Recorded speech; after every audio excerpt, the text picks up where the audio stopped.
Raadiyoo Simbirtuu.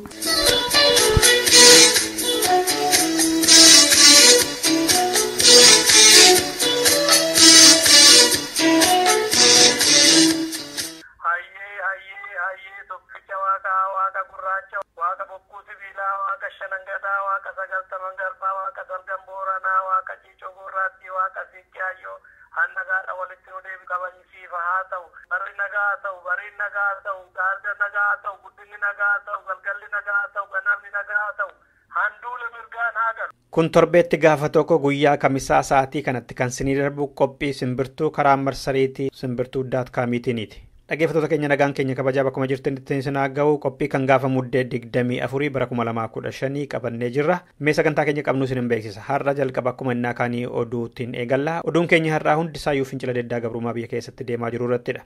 Isaa booda sirba tokko ergansiin dhageessisee gara qophii addaatti dabarra. Qophiin keenya addaa har'a akka kanaan duraa miti afaan kabiraatiin dhiyaata. Maaliif keessummaan keenya haala yeroo irratti kan isaan dubbatan afaan kan biraatiin waan ta'eef afaan Amaaraatiin. Garuu irraa waa hubattu kan jedhu abdii qabna hanga xumuraatti nu waliin turaan affeerraa keenyadha. Amma gara oduutti.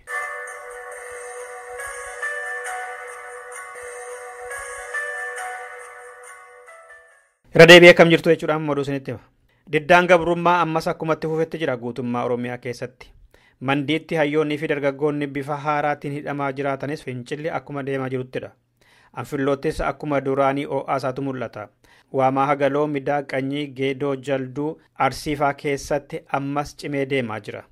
Shaakkisootti barattoonni Oromoo 11 ukkaanfamanii barattuun kutaa 9 immoo rasaasa mootummaa Itoophiyaatiin rukutamtee mana yaalaa Shaakkisoo keessa du'aa fi jiraa jidduu jirti. Hin gabaafamiin malee golee Oromiyaa hedduu keessatti diddaan gabrummaa barattootaa fi uummataan deemaa jiraachuu addeessa oduuleen bakkoota garaagaraa irraatiin nu gahaa jiran.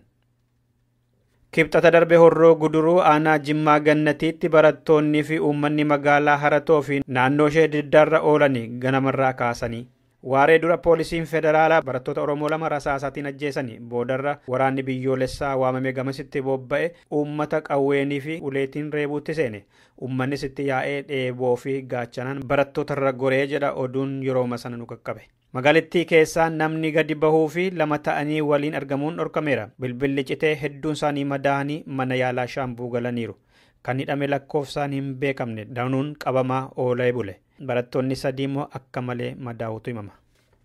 Finfinnee keessaa Itoophiyaan hojjettootaa fi barattoota Oromoo funaantee hidhuu itti fufteetti.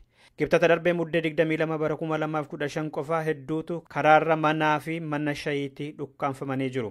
Hojjetaa daandii qilleensa biyyattii kataan obbo Abdataa Nagaasaa namoota 3 kan konkolaataatiin deemaniin karaarraa butamanii eengadda Finfinnee keessaati. Ergasiitii eessa akka jiran hin beekamne. Manadhaa Finfinnee keessaa marara naanna'anii hiriyoonni isaanii gaafatanillee argachuu hin dandeenye. Kana malees barsiisaan yuunivarsiitii Walqixxee Goshuu Girmaa namni jedhaman Finfinnee keessatti gaafuma sana ukkaanfamanii amma yoonaa bakki isaan jiran hin baramne. Yuunivarsiitii 5 kiiloo irraas barataa Laggasaa Hundee damee elektiriik injiineriingii irraa, barataa Taarikuu Kaappitaa damee elektiriik injiineriingii irraa, barataa Gaaddisaa Qixxaataa damee elektiriik injiineriingii fi barataa Biyyaa Xilahuun damee ji'ooloojii irraati osoo shayii dhugaa jiraniiti butamanii gaafuma sana bakki isaan jiran ammaatti namni beeku hin argamne. Diddaan gabrummaa Oromiyaa keessatti erga dho'ee as yeroo ammaa Finfinnee keessatti jireenyi daran qaala'ee jira jedhame.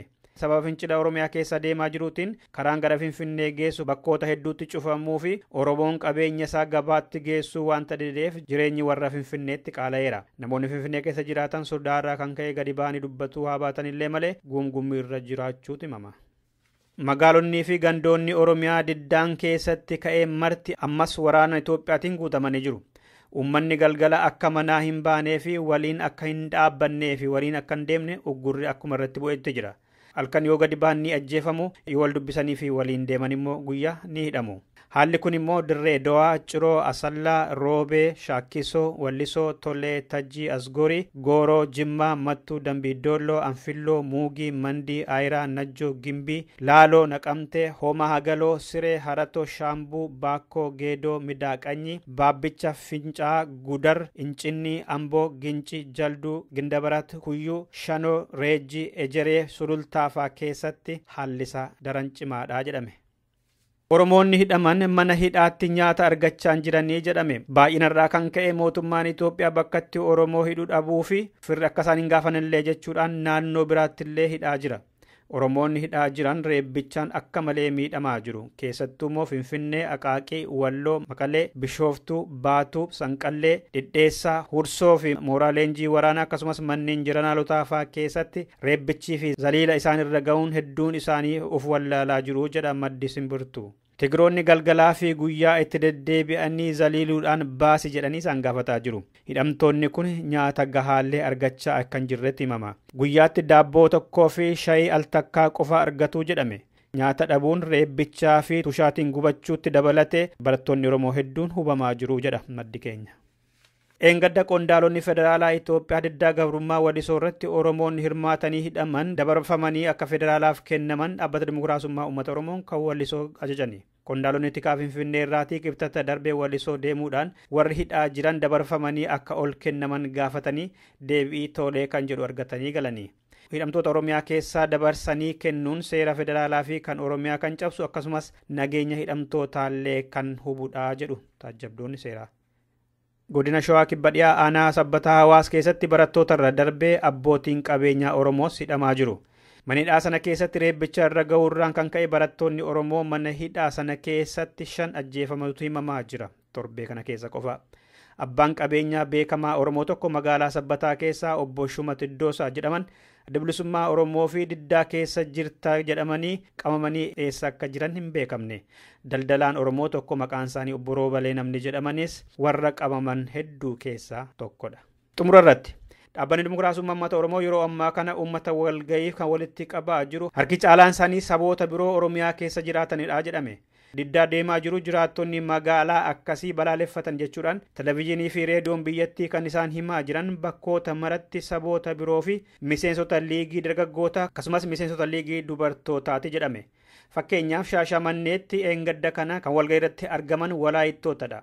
Bakkoota biroottis saboota biroo fi dhaabbata dimokiraasummaa uummata Oromoo kan dhaabbata Amaaraa fi kan dhaabbata Addawaawii dirqamni itti kennameetu bahanii dubbachaa jiru jedha maddi Simbirtuu.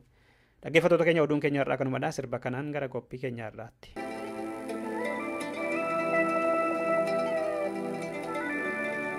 Waanan godhin beeku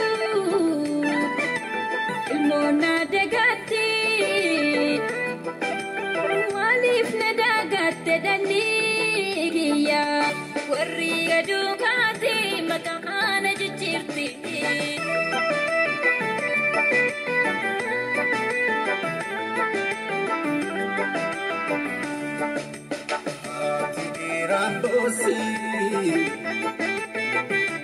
Lafa gangalate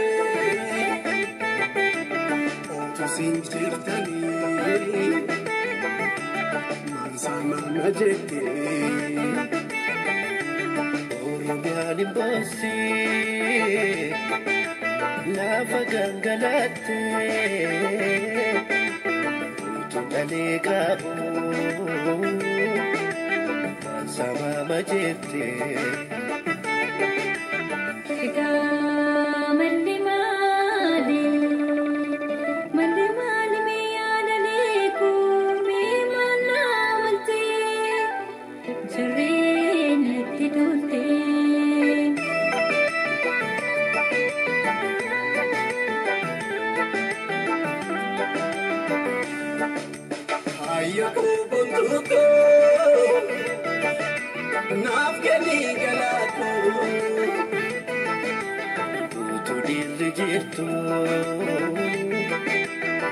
Sabantu atiku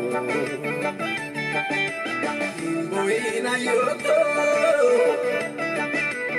Ano si warana Episina ergi Yusani raana Bila ede bote Wana nyadus nabe tu jale disan keessa darbe otu lubbuun jiru maqaan jijjiirrattu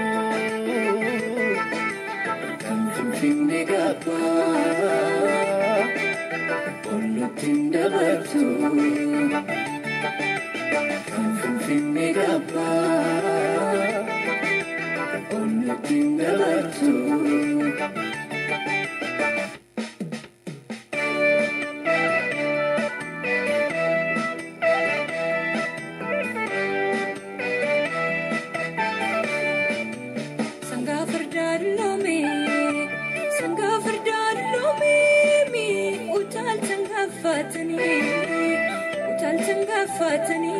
utal tangafatina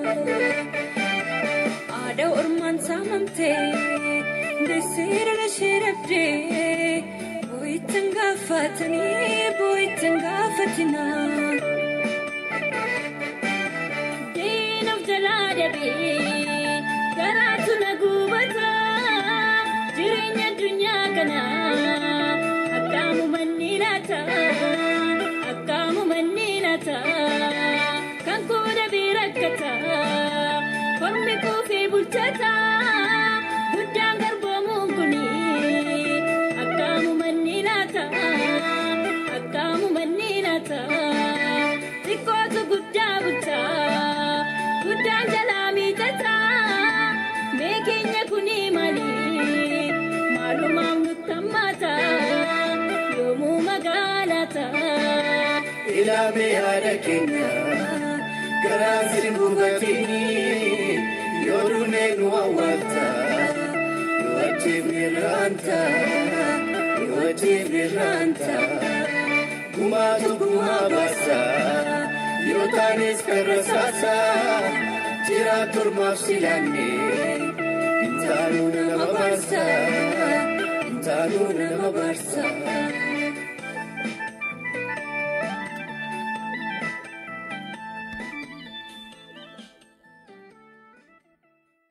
Dhaggeeffattoota keenya sirbe amma dhageessan kun weelluu qabsoo kan weellisan Seenaa Salamoon, Kayyeroon Darajjee, Henook Joorjii fi Eliyaas Kifiluuti. Amma gara qophii addaatti dabarra. Qophii addaa keenya har'aatiin immoo kan dhiyaatan keessummaan keenyi itti gaafatamaa dhimmoota alaa kan adda bilisummaa biyyoolessaa Sidaamaati. Maqaan isaanii obbo Damboobaa Naata'ee jedhamu. Sirba gabaabduu kanaa booda isinii dhiyaata. Nu waliin tura.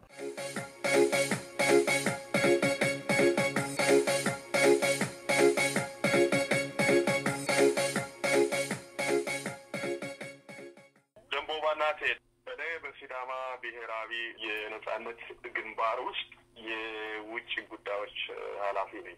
በኦሮሞ ወጣቶችና ተማሪዎች አገር ቤት በኦሮሚያ ውስጥ እየተካሄደ ያለውን ህዝባዊ አመጽ ተከታትሏል ብዬ አምናለሁ። ድርጅቱ እንዴት ያያል ያሁኑን ህዝባዊ ንቅናቄ?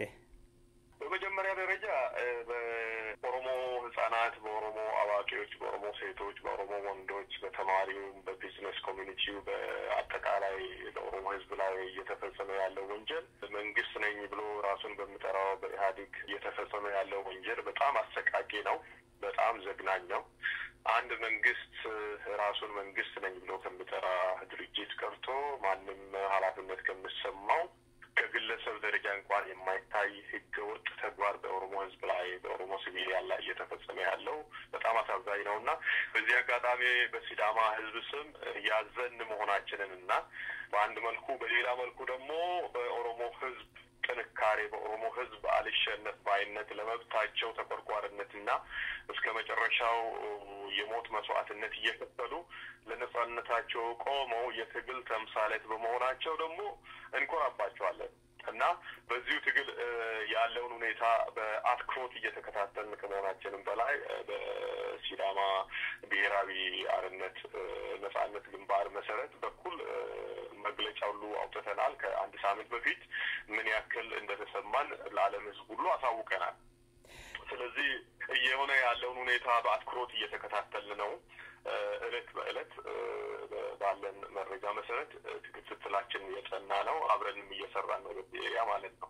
የኢትዮጵያ መንግስት በኦሮሚያና በኦሮሞ ህዝብ ላይ በተለየ ሁኔታ ጦርነት አውጇል። አሁን ኦሮሚያ በጦርነት ውስጥ ነው ያለችው። ኦሮሚያ እየተዳደረች ያለችው በሰንትራል ገቨርንመንት መከላከያና ፖሊስና ሴኩሪቲ ነው የሚያዘው።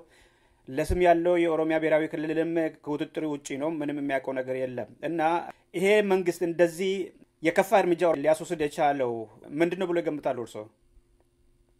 በተረፈው አሁን በኦሮሚያ ላይ ያለው ይሄ ማርሻል ሎው ብለው የሚጠሩት እና የተዘረጋው የሰዓት እላፊ አዋጅ ከዛም አልፎ ማርሻል ሎው በወታደራዊ ሕግ መሰረት ነው አሁን እየተመራ ያለው ኦሮሚያ እና ወያኔ በነገራችን ላይ እስከ ዛሬ ድረስ ላለፉት 24 አመታት ሙሉ እጅ አዙር የሆነ ማርሻል ሎው ስር ነው ሀገሮችን የሚያስተዳድር የነበረው ከኦሮሚያም ጭምር እና አሁን ግን በተግባር አሳይቶታል በግልጽ አወጀው በህጋዊ ደረጃ አወጀው ማንንም ክልሎች ብትል በአሁኑ ደረጃ ከማንም በኢትዮጵያ ውስጥ ያሉ ክልሎች ለስሙ ፌደራላዊ መንግስት ኤትኒክ ቤዝ ብሔርን መሰረት ያደረገ ፌደራል መንግስት ተብሎ ቢጠራም ብሔርን መሰረት ያደረገ ፌደራላዊ መንግስትም አይደለም በህግ መሰረት ደረጃ ብትጠይቅ ምክንያቱም 56 ብሔረሰቦችን አንድ ላይ ጨፍልቆ ደቡብ ኢትዮጵያ የተለያዩ 56 የራሳቸው ማንነት ያላቸው ስብዕና ያላቸው የራሳቸው ባህል ያላቸው ብሔረሰቦች አንድ ላይ ጨፍልቆ የገዛ በአንድ ላይ አስተዳድሮ አንድ ሀገር ነው ብሎ አንድ ክልል ነው ብሎ አምስቱን ክልል ጨፍልቆ አንድ አድርጎ ብሔራዊ ኤትኒክ ቤዝድ የሆነ ብሔርን መሰረት ያደረገ ፌደራላዊ መንግስት ነው ማለትም አይችልም። ከዚህ የተነሳ በአሁኑ ደረጃ በኦሮሚያ ላይ የተጫነው አሰራር ከዚህ በፊት የነበረውን በእጅ አዙር የነበረውን ህጋዊ አድርጎ ያንን ህገወጥነቱን እያራመደ ነው። ይሄ ህጋዊ ህገወጥነት ነው እና ህጋዊ ህገወጥነቱን እያራመደ ያለው በህዝብ ላይ ፍርሃትንና ያለመተማመንን በማሰራጨት በህዝቦች መካከል ያለመተማመንን መዛማነት በመርጨት በተለይ በትልቁ በኦሮሞና በአማራው ህዝብ መካከል ያለውን ልዩነት እንዴት እያደረገ እንዳለ ግልጽ ነው። በዚህ ባለፉት በሁለት ሳምንታት በተለይ በሶስቱ ሳምንታት ይህም ብቻ ሳይሆን ካለፉት ከ24 አመታትም በታሪክ እንዳየነው መቼም አእምሮ ያለው ሰው መገንዘብ የሚችለው ሀቅ ነው። ከበደኖ አንስቶ ከተለያዩ ጭፍጨፋዎች እሱ እየጨፈጨፈ በአማራና በኦሮሞ መካከል ግጭት ለመፍጠር ከፍተኛ ጥረት እያደረገ የነበረው ከታሪክ እንረዳለን እና ላለፉት 24 አመታት እየሰራ ያለውን አካሄድ አሁን አይን ባወጣ መልኩ ኦሮሞ ላይ እያደረገ ያለውና ይሄ በጣም አሳዛኝ አካሄድ በመሆኑ በመላው ያሉ የኢትዮጵያ ህዝቦች ከገለ ሳይሉ ይሄንን አይን ያወጣ ወንጀለኛነቱን ተረድቶ አንድ ላይ ከኦሮሞ ጋር መተባበርበትን መንገድ ማሰብ ያለበት ጊዜው አሁን ነው። ከነገ የማይባልበት ጊዜ ላይ እንደደረስ በዚሁ አጋጣሚ ለመግለጽ እወዳለሁ።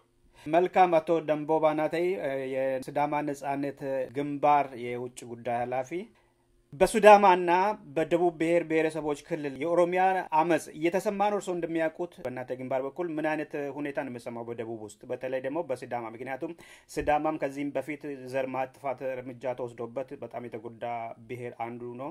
በደቡብና በሲዳማ ምን እየተሰራ ነው በአሁኑ ሰዓት? ያውቃሉ አመጹን በኦሮሚያ ውስጥ እየተካሄደ ያለውን? በጣም ጥሩ ጥያቄ ነው። አመጹንማ በሲዳማ ውስጥ ያለው ሁኔታ እጅና ጓንት ነው። የሲዳማ ህዝብና የኦሮሞ ህዝብ ታሪካዊም ግንኙነት አለን። የሲዳማ ህዝብ እና የኦሮሞ ህዝብ የሚለያዩን ነገሮች ከሚያገናኙን ነገሮች በጣም የሚያንሱ ናቸው። ጥቂት ነገሮች ናቸው የሚለያዩን። በዚህ ከ190% በላይ ብዙ የሚያገናኙን ነገሮች አሉ። ከዚህም የተነሳ በኦሮሞ ላይ እየደረሰ ያለው ችግር በሲዳማ ላይም እየደረሰ የቆየ ነው። ቅድም እንዳነሳውም የዘር ማጥፋት ወንጀል ከዛሬ 13 አመት በፊት በፈረንጆች ሜይ 24 2002 የተካሄደበት የሎቄ ማሳካት ተብሎ የሚታወቀው ብዙ ንጹሃን ዜጎች የሲዳማ ህዝብ ሰላማዊ ዜጎች አሁን በኦሮሞ ላይ እየተደረገ ያለውን አይነት ጭፍጨፋ ላይ የተጋለጡበት ጊዜ ነበረ። የጥያቄያቸውም የነበረው ተመሳሳይ ነው። ልክ ኦሮሞ የሚጠይቀውን አይነት ጥያቄ ይጠይቁ ነበር በዚያ ጊዜ። የኦሮሞ በተለይ ሲዳማ ላይ ከዛ ከኦሮሞ የሚለየው በመለስ ዜናዊ 5 ክልሎች ደቡብ የነበሩትን 5ቱን ክልሎች በአንድ በ24 ሰዓት ውሳኔ በራሱ ውሳኔ ለማንም እንኳን ሳያሳውቅ አጥፎ አንድ ክልል አድርጎ የሲዳማ በዚያን ጊዜ ክልል የነበረውን ጥያቄ እየጠየቀ ነው ህዝቡ ያለቀው እና በነገራችን ላይ በተመሳሳይ ሁኔታ ነው አሁን ኦሮሞ ላይ የሚረጨው አይነት ጥይት ነው የተረጨበት የሲዳማ ህዝብና ከዚህ የተነሳ አሁን እየተካሄደ ያለውን ሁኔታ በኦሮሞ ውስጥ ያለውን በአትኩሮት ከማየትም አልፎ በሲዳማ ላይ ከፍተኛ ክትትል እየተደረገ በአጠቃላይ በየወረዳው በየአካባቢው በተለይ ሐዋሳ ዩኒቨርሲቲ በተለያዩ ሃይ ስኩሎች ከፍተኛ ጥበቃ የፖሊስ ሰራዊት ወታደርም ከፍተኛ ጥበቃ እያደረገ እንቅስቃሴውን እያንዳንዱ ሰው በአይነ ቁራኛ እየተከታተለው ከመሆኑ ባሻገር የሲዳማ ህዝብ እየመከረ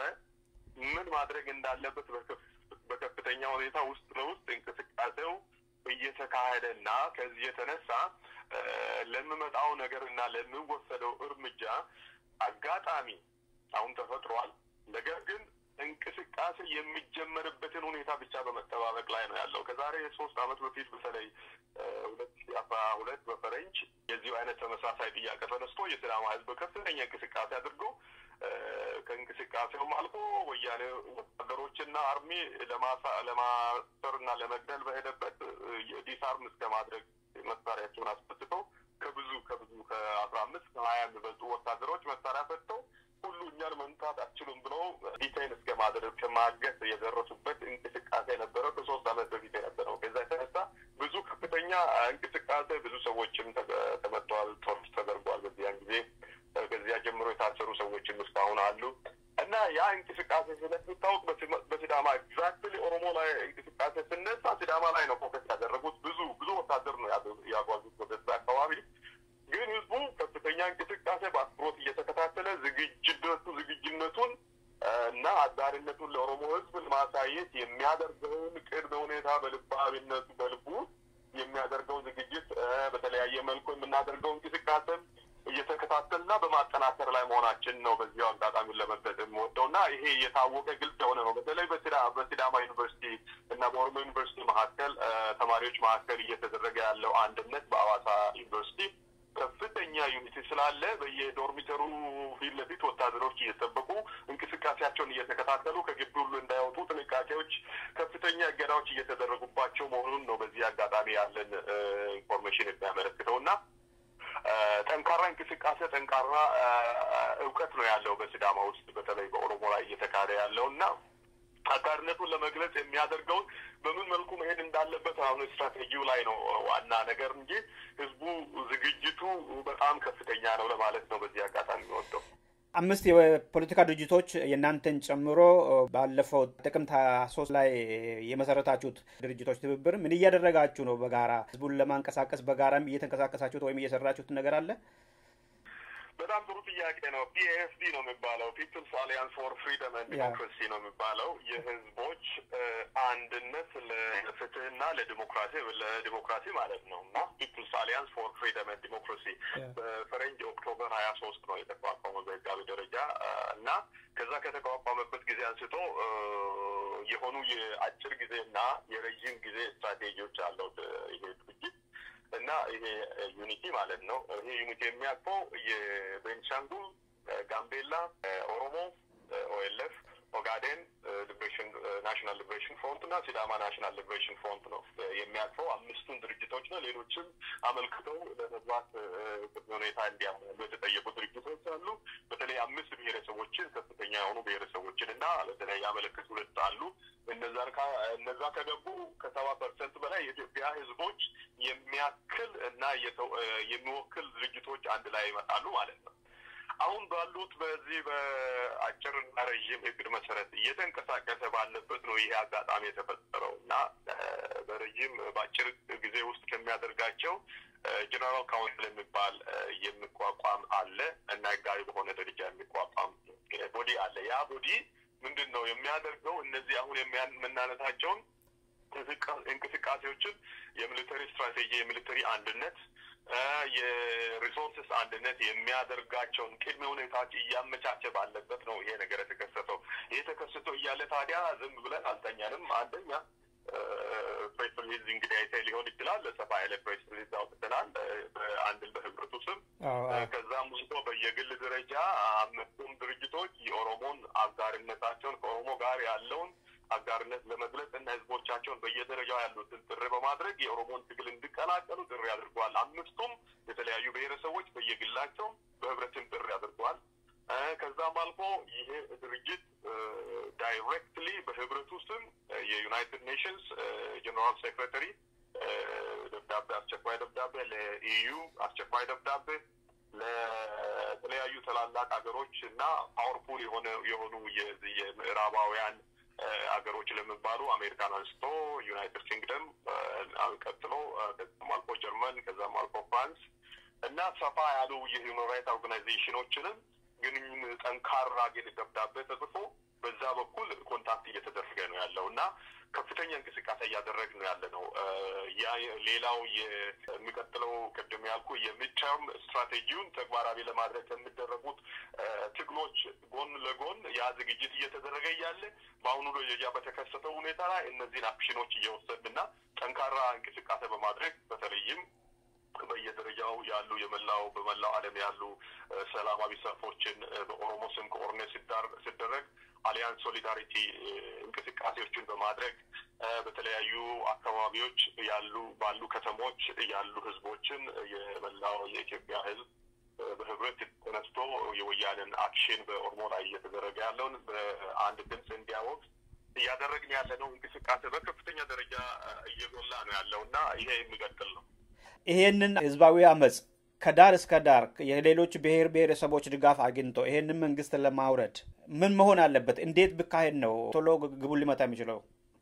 ይሄንን ከመመለሰ በፊት ቅድም አንስተ አንድ ነጥብ ሳልመለስልህ ያለፍኩት አለ እና ምንድነው የወያኔ በኦሮሞ ህዝብ ላይ ፎከስ የሚያደርግበትን ቅድም በተለያዩ ፖይንቶች ላይ ያነሳው አንዱን እሱ አድሬስ ሳላደርጋለች ያለው የኦሮሞ ህዝብ በተለይ በህዝብ ደረጃ ከፍተኛ ነው። በኢትዮጵያ ውስጥ 40% አካባቢ የሚያቀፍ ነው ካሉት ከ96 ሚሊዮን ከመሆነው ወደ 40% አካባቢ ሊሆን ሲሆን ፖቴንሻሊ በኢኮኖሚ ደረጃ ከፍተኛ የመሬት ስፋት ያለው በሪሶርስ ደረጃ ከፍተኛ ደረጃ ያለው በተለይ አሁን የኦሮሞ ቡና የሚያቀርበው ለውጭ ኤክስፖርት ገበያ ባለፈው ከ2012 ጀምሮ የነበረውን ስታቲስቲክስ አይቻለሁ ይለኛል። ኦሮሚያ ወደ 61% ያቀርባል፣ ወደ ሲዳማ ወደ 30%፣ 91% ሲዳማና ኦሮሚያ ብቻ ያቀርባል። ታጠበውና ለውጭ ገበያ የሚያቀርበው ኦሮሚያና ሲዳማ ነው ማለት ነው። ከዛ የሚያገኛቸው ምንም ጥቅሞች የሉምና እነዚህን አይቶ የኦሮሚያን ሲግኒፊካንስ ከፍተኛ መሆን በኢኮኖሚ ደረጃ በህዝብ ደረጃ በስፋት ደረጃ በሪሶርስ ደረጃ ከፍተኛ በመሆኑ የኦሮሞ ህዝብ ጭንቅላቱ ላይ መመታት አለበት። ሁሉ ጊዜ እነዚህን ነገሮች አውቆ እንዳይከላከል ማንኛውም የሚመጣው ግዛት የህዝቡን ልዕልና የህዝቡን ማንነት እንዳይከበር የኦሮሞ ህዝብ ላይ ነው ታርጌት የሚደረገው። ምክንያቱም እነዚህ የኦሮሞ ህዝቦች ከፍተኛውን ጥያቄያቸውን በህጋዊ ደረጃ ዲሞክራቲክ በሆነ መንገድ ጠይቀው የራሳቸውን መብት ማስከበር ከቻሉ መጀመሪያ በህግ ደረጃ በዲሞክራቲክ ደረጃ አንድም በፖለቲካል በኩልም በኢኮኖሚ ደረጃም ከፍተኛ ቦታ ማግኘት ያለባቸው ሌጂቲሜት የሆነ ራይት ያላቸው በመሆናቸው ከዚህ ደረጃ ያንን ለመምታት ነው በኦሮሞ ህዝብ ላይ ፎከስ የሚደረገውና ኦሮሞም ይሄን ማወቅ አለበት፣ ሌሎችም ህዝቦች ማወቅ አለባቸው። ከዚህም የተነሳ ነው በኦሮሞና በአማራው በትልልቆቹ ሁለቱ አንድ ላይ እንዳይገናኙና በዚህ ባለው ግዛት ላይ ባለው ገዢ ላይ ከፍተኛ ፓወርፉል የሆነ ተቃራኒ ስለሚሆኑ የእነሱን መገናኘት የማይወደው ወደ መጨረሻው ወደፊት እንዴት ነው መንቀሳቀስ የሚቻለው? ምንድነው ቢደረግ አሁን ኤፌክቲቭሊ ይሄ መንገድ መሆን የሚቻለው ማነው ውጤታማ መሆን የሚቻለው የሚለው ህዝቡ ማወቅ አለበት። አንድ ነገር አለ እና ይሄ መንግስት አሁን በስልጣን ላይ ያለው 24 አመታት ሙሉ በማስፈራራት ህዝቡን ቴሮራይዝ በማድረግ ህዝቡን በማፈን ሰላማዊ ዜጎችን በማሰር ከፈለገ ወንጀለኞችን ሰላማዊ በማድረግ ወንጀለኞቹ የህዝቡን ንብረት የዘርፉትን የህዝቡን ንብረት ራሳቸው ጉዳይ ለሚፈልጉ ሰዎች እየዘረፉ እያስረከቡ የሚኖሩትን ሰላማዊ በማድረግ ጤነኞችን ያ ለምን ይሆናል ብለው የሚጠይቁትን ወንጀለኞች በማድረግ ቆይተዋል 24 አመታት ሙሉ። ብዙ ትምህርት ሰጥተው የገለ ሳይባል ኦሮሞውም ተምሯል፣ ሲዳማው ተምሯል፣ አማራው ተምሯል፣ ቤንሻንጉሉ ተምሯል፣ አፋሩ ተምሯል፣ ደቡቡ በአጠቃላይ 56 ብሔረሰቦች ተምሯል፣ ሌሎችም። ስለዚህ ከአሁን በኋላ ከተማርናቸው ስህተቶች በማወቅ ይህ መንግስት ለማንም የማይበጅ መሆኑ ለማንም ግልጽ መሆን አለበት። በዚህ ሰዓት ራሱ በሰላማዊ ዜጎች ላይ ቦምብ እየወረወረ እያፈነዳ ተቃዋሚ ኃይሎች ወርውረዋል ብሎ ለማለት እና ሌጂቲሜሲ ለማግኘት የሚሄድን መንግስት የሚያክል በዓለም ላይ ወራዳና ዝቃጭ መንግስት የለም። እነዚህ ሰዎች ዝቃጮች ናቸው። በሰውነት ደረጃ፣ በስብዕና ደረጃ፣ በኢንተሌክቹዋል፣ በፖለቲካሊ በሌላውም መንገድ ዝቃጮች በመሆናቸው ሰላማዊ ህፃናቶች ላይ ጥይት የሚተኩሱ ሰላማዊ ዜጎች ላይ ምንም ባልያዙ እጃቸውን ባዶ እጅ በወጡ ሰዎች ላይ ጥይት የሚተኩሱና የሚገድል የሚያዝ እነዛን ሲስተሞች ስርዓት ነው ብሎ የሚይዘውን መንግስት ዝም ብሎ ማየቱ አግባብነት እንደሌለው በማወቅ በመረዳት ምንም ሌላ መንገድ እንደሌለ የኢትዮጵያ ህዝቦች መረዳት አለባቸው። ከዚህ የተነሳ የኦሮሞ ዜጎች የኦሮሞ ልጆች ህፃናቶች ወንዱ ሴቱ ሳይቀር ተማሪውም ያልተማሪውም ሳይቀር የቢዝነስ ኮሚኒቲውም ሌሎችም ሐኪሞች ዶክተሮች ሜዲካል ዶክተሮች ሌሎች የዩኒቨርሲቲ ተማሪዎች ሰራተኞች አንድ ላይ ተነስተዋል። ሌላው ህዝብ ዝም ብሎ የሚያይበት ምክንያት የለም። በዚህ ጊዜ ሞራልም ሮንግ ነው። በስርዓትም ለአእምሮአችንም የሚከብድ ነገር ነው። በሁላችንም ላይ በመጣው ነገር የኦሮሞ ህዝብ የኦሮሞ ሲቪሊያን ሲጋፈጡ ዝም ብሎ ማየት ፈርቶ ዝም ብሎ መቀመጥ በጣም አሳዛኝ ነገር ነው። ከዚህ የተነሳ አብሮ መንቀሳቀስ ግዴታ ነው። አብሮ መንቀሳቀስ ብቻ ነው መፍትሄ የሚሆነው።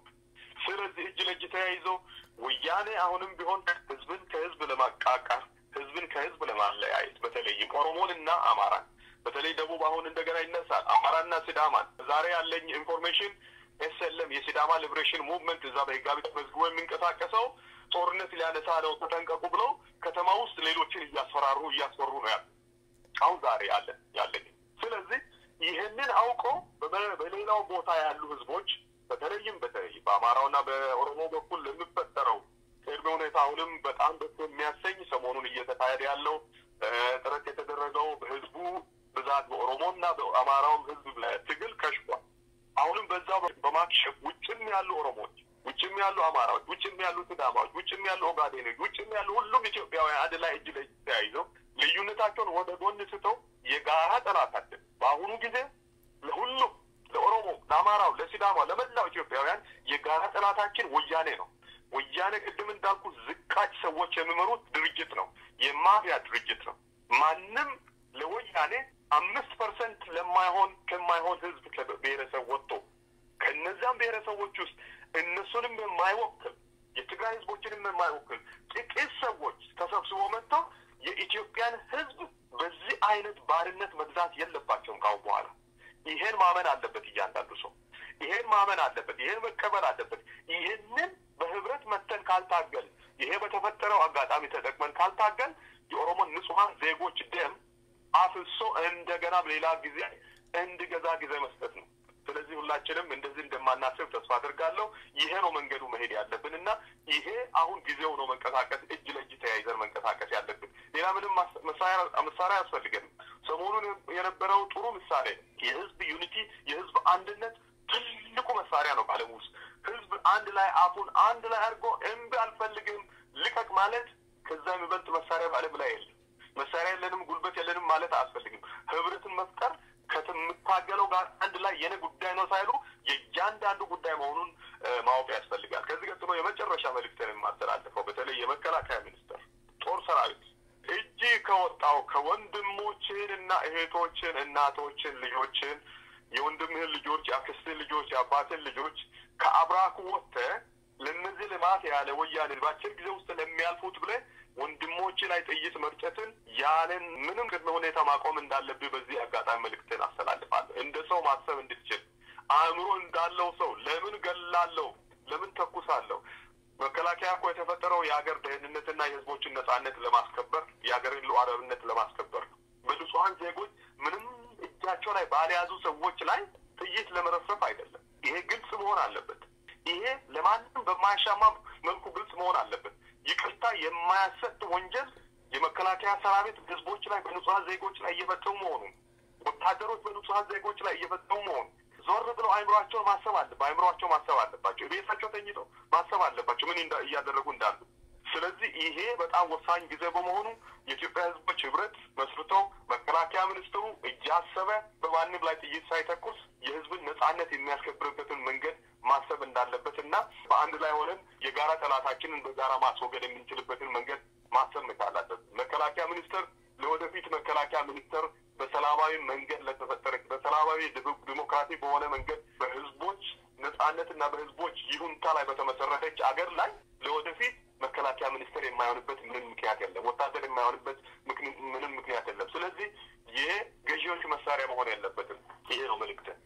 አቶ ደንቦባ ናቴ የሲዳማን ብሔራዊ ነጻነት ግንባር የውጭ ጉዳይ ኃላፊ በወቅታዊ ጉዳይ ላይ ሀሳቡን ስለሰጡኝ አመሰግናለሁ። እግዚአብሔር ይስጥልኝ።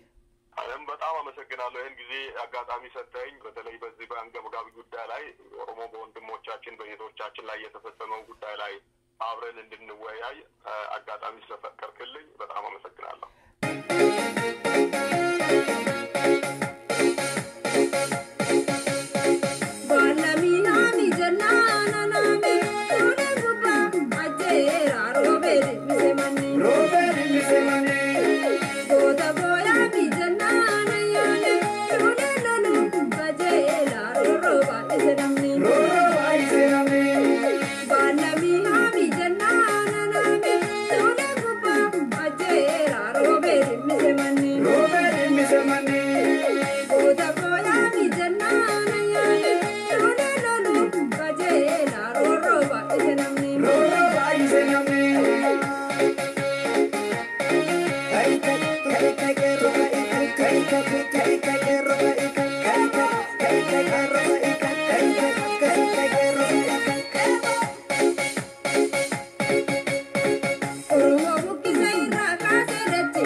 Dhaggeeffattoota keenya qophii keenya har'aa kanumaan xumurreerra waan nu caqastaniif horaa bulaa torbee dhimma biraa qabanne irratti deebina sirba akka dirmartuu kana sin affeereen jira. Almaakiyya falmataa biyya goota koo jajjabee abbe laal waboo aboo laal waboo warattoota biyya koo bilisummaa keenyaaf lateen isaanii dhabe wayyoo laal waboo aboo laal waboo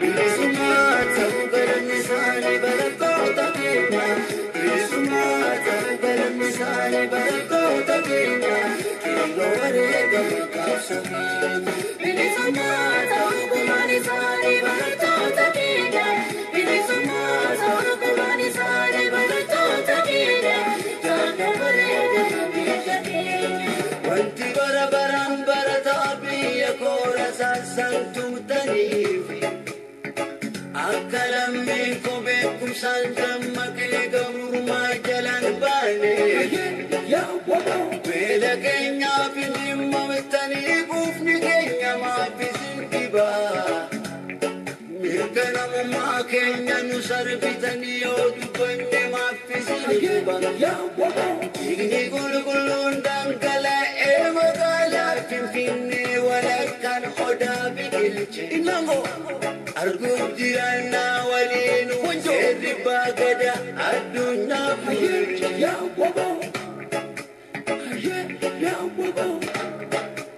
kaleessa homaa turtanii yaa waboo sabba keessaniin wal quunnamu baay'ee rakkattanii sabaan wal quunnamu galanni kan waaqaa abdaaduu sabba kee yaa waboo itti fufi qabsooma sabaan wal quunnamu galanni kan waaqaa abdaaduu keeyroo kee yaa waboo itti fufi qabsooma almaakiyya falmataa biyya goota koo jajjabee abbe laal waboo aboo laal waboo warattoota biyya koo bilisummaa keenyaaf lateen isaanii dhabe wayyoo laal waboo aboo laal waboo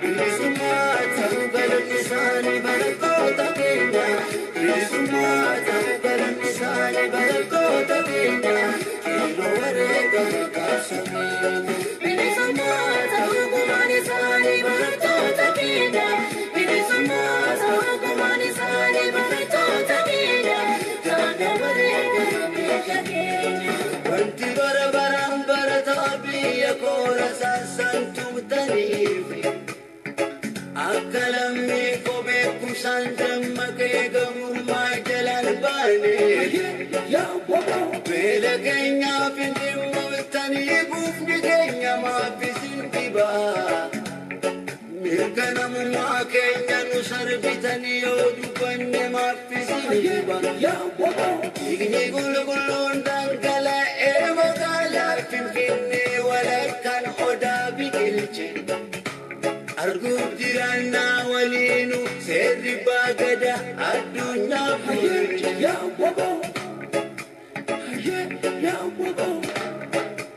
kaleessa homaa turtanii yaa waboo sabba keessaniin wal quunnamu baay'ee rakkattanii sabaan wal quunnamu galanni kan waaqaa abdaaduu sabba kee yaa waboo itti fufi qabsooma sabaan wal quunnamu galanni kan waaqaa abdaaduu keeyroo kee yaa waboo itti fufi qabsooma